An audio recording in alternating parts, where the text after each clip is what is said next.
Mes chers cancers, ce mois de janvier annonce en vue un souhait qui va se réaliser. C'est le moment de faire un vœu parce que votre bon génie est en capacité d'y répondre. Mais c'est vrai que l'idée de faire un vœu décrit quand même une position un petit peu passive. Or, il semblerait que vous pouvez provoquer votre chance au cours de ce mois de janvier, puisque le 9 de coupe est une carte qui donne la direction de votre mois et donc de ce début d'année, et qu'il prédit effectivement l'accomplissement des désirs et des espoirs que l'on nourrit, mais ça ne nous tombe pas tout cuit dans la bouche. Alors c'est vrai que des fois le 9 de coupe c'est ça, c'est dans des tensions qui se dissolvent, il y a un mieux-être, ça fait du bien, on pousse un soupir de soulagement, on obtient ce que l'on veut. Et c'est vrai que le 9 de coupe tout seul comme ça peut nous tomber du ciel. Mais comme il est pris dans votre tirage, il semblerait que vous soyez une force active de son apparition. C'est-à-dire que vous provoquez l'émergence de ce 9 de coupe par vos actions, par votre capacité aussi à vous affirmer face à certaines personnes et situations.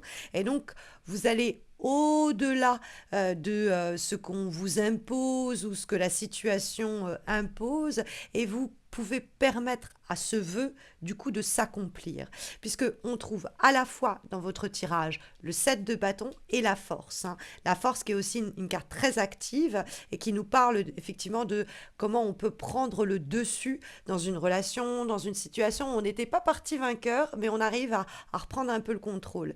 Et le 7 de bâton, c'est aussi une carte très guerrière qui nous dit qu'on peut remettre cette situation, ce projet, cette relation sur les rails, mais à la condition qu'on remonte les manches et qu'on y mette du sien.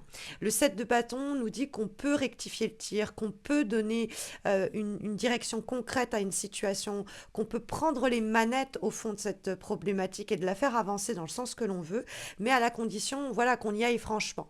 Le 7 de bâton demande une forme d'engagement. On s'engage par nos initiatives, par nos actes, à faire bouger les choses.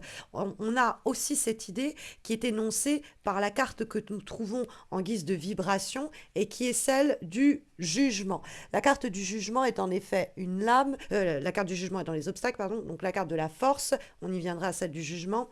La carte de la force, c'est dans des rapports donnés où on était plutôt rapport dominant-dominé, on était plutôt la personne dominée. On peut retourner un peu la vapeur, hein, même au travail et que c'est notre responsable hiérarchique.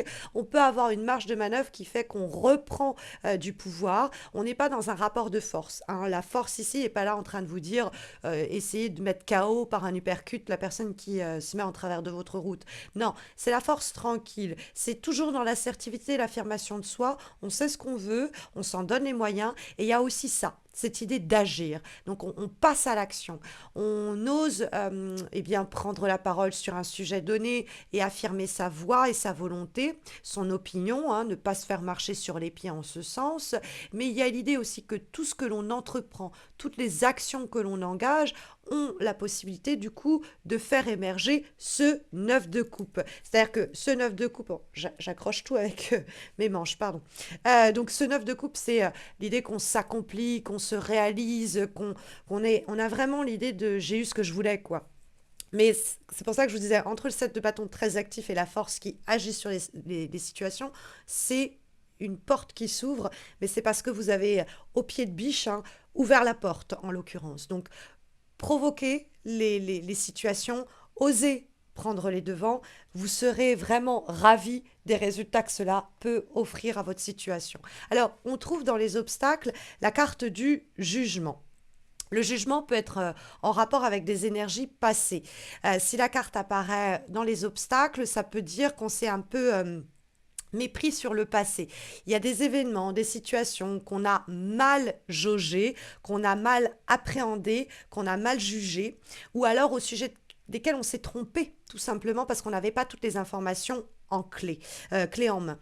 Donc ici, il y a peut-être aussi le besoin de revisiter une situation, une discussion passée en se disant, est-ce que j'ai pas vu ça de façon biaisée? Est-ce que j'étais informée de tous les éléments? Et une fois qu'on peut-être on revisualise ce qui s'est produit, ce qui s'est passé, on va se dire, ok, en fait, il me manque cette action, il faut que j'entreprenne ça pour rectifier le tir. Et du coup, bah, paf, on attrape la queue du Mickey au manège, c'est-à-dire c'est jackpot. jackpot hein, en résultante. C'est vrai que le jugement, ça peut être aussi quelqu'un qui nous a amené à mal juger d'une situation, qui nous a pas donné tous les éléments d'information dont on avait besoin. Et le mois de janvier va nous permettre de reprendre le contrôle sur la situation parce que précisément, tout ce qu'on avait omis, caché, qu'on nous avait un peu occulté, permet un peu d'être révélé. Le jugement, ça peut être aussi une erreur de jugement, hein. Et donc, c'est pas grave, vous faites une erreur de jugement, vous rectifiez le tir. Il y a aussi peut-être quelque chose qu'on a ravalé, quelque chose qu'on n'a pas osé exprimer et révéler. Et ben dans ce cas-là, il n'y a plus d'omerta, il n'y a plus de silence, on dit ce qu'on a sur le cœur, on vide son sac si besoin est, on ne joue pas au faux semblant. Ça peut aussi nous redonner une forme de force qu'on avait peut-être un peu perdue et nous redonner de l'aplomb et peut-être aussi redonner une confiance mutuelle dans une relation, redonner de la puissance à un projet. Donc ce sera forcément comment dire, productif et fructueux. Mais bon, le 9 de coupe quand même désigne votre direction pour janvier comme une sorte de cadeau qui vous tombe un peu des cieux. Alors, encore une fois, compte tenu du reste du tirage, ça vous tombe pas tout cuit complètement. C'est qu'à force de remuer à gauche, à droite, à force de taper en haut, il y a quelque chose qui finit par tomber, hein. C'est vous secouez l'arbre et puis bah, il y a un fruit qui tombe. C'est pas une noix de coco, vous inquiétez pas, elle va pas vous casser la tête, ça va être très beau et très bon. On le voit effectivement avec l'avant-dernière guidance que nous avons pour ce début d'année et qui est issue de l'oracle Runa. Et nous avons ici, mes chers cancers, la carte de Gébo ou Gébo, association et cadeau. Donc c'est une carte qui nous parle de générosité. Donc c'est vrai que vous pourriez aussi, avec ce 9 de coupe, eh bien récolter quelque chose parce qu'on vous donne quelque chose. Le 9 de coupe, ça peut être un peu la providence qui répond à vos désirs et qui vous offre la réalisation de votre souhait. Mais ça peut être quelqu'un qui répond à vos désirs et qui vient eh bien vous donner ce que vous espérez, ce que vous attendez. Hein, parce que le cadeau que vous recevez peut être le fruit de la générosité de quelqu'un extérieur. Vous pourriez être vous-même généreux ou généreuse. Hein. C'est aussi possible que vous soyez à l'origine de certains cadeaux. Mais c'est vrai que les cadeaux me font penser terriblement au 9 de coupe et du coup me font me dire, bon, il y a une confirmation que vous pouvez vraiment décrocher le jackpot en ce mois de janvier, mais qu'en plus, il y a des liens, des associations qui peuvent bah, nourrir, enrichir votre quotidien et être une sorte de cadeau du ciel, quoi, plus simplement une rencontre, une relation, et pour laquelle on s'est battu, pour laquelle on a fait les efforts avec la force et le 7 de bâton. En tout cas, comme dernière guidance pour ce mois de janvier, pour ce début d'année 2023, nous avons une lame issue de l'oracle, la date et la réponse, et nous avons le conseil suivant. Créez vos rêves sont réalisables. Alors évidemment, quand je vois la question du rêve qui peut se réaliser, avec le 9 de coupe, c'est le souhait qui peut s'accomplir. Donc c'est un peu la même idée avec le cadeau ici qu'on peut avoir. C'est-à-dire que c'est un peu aide-toi, le ciel t'aidera. Ici, on a très clairement une guidance qui nous dit, au fond, si vous provoquez votre chance, vous allez être chanceux ou chanceuse. C'est en mettant un peu, vous savez, l'effet domino, vous mettez votre pièce au bon endroit au bon moment, et puis après, il y a tout qui découle tout seul, quoi. Et ça se déroule et c'est magnifique. Et vos rêves sont à portée de main et vous pouvez les accomplir. Parce que le 9 de coupe aussi nous dit cela. Donc on a beaucoup d'énergie, de cadeaux, d'accomplissements, de rêves réalisés ici qui convergent dans la même direction et sont très encourageants pour la suite des choses. En tout cas, si vous avez d'autres questions, sachez que vous pouvez remporter 100 € de bons cadeaux à valoir sur mon site dans le cadre d'un grand concours qui vous permet de remporter 25 cadeaux au choix. Et ça se passe dans la vidéo que vous voyez en haut à droite suggérée, donc en haut à droite de l'écran. Ça se termine en janvier, donc participez, n'hésitez pas.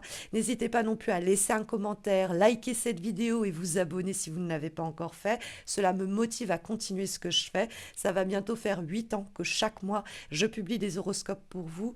Et la moindre des petites remarques, des petits commentaires, me motive quoi, à continuer à faire ce que je fais encore pendant, je l'espère, quelques années. Donc, n'hésitez pas à me laisser un petit message, ça fait du bien. J'en profite, eh bien, mes chers cancers, pour vous souhaiter mes meilleurs vœux pour cette année 2023, que cet nouveau cycle vous apporte le plus d'épanouissement possible, en espérant vous retrouver très vite. Prenez soin de vous.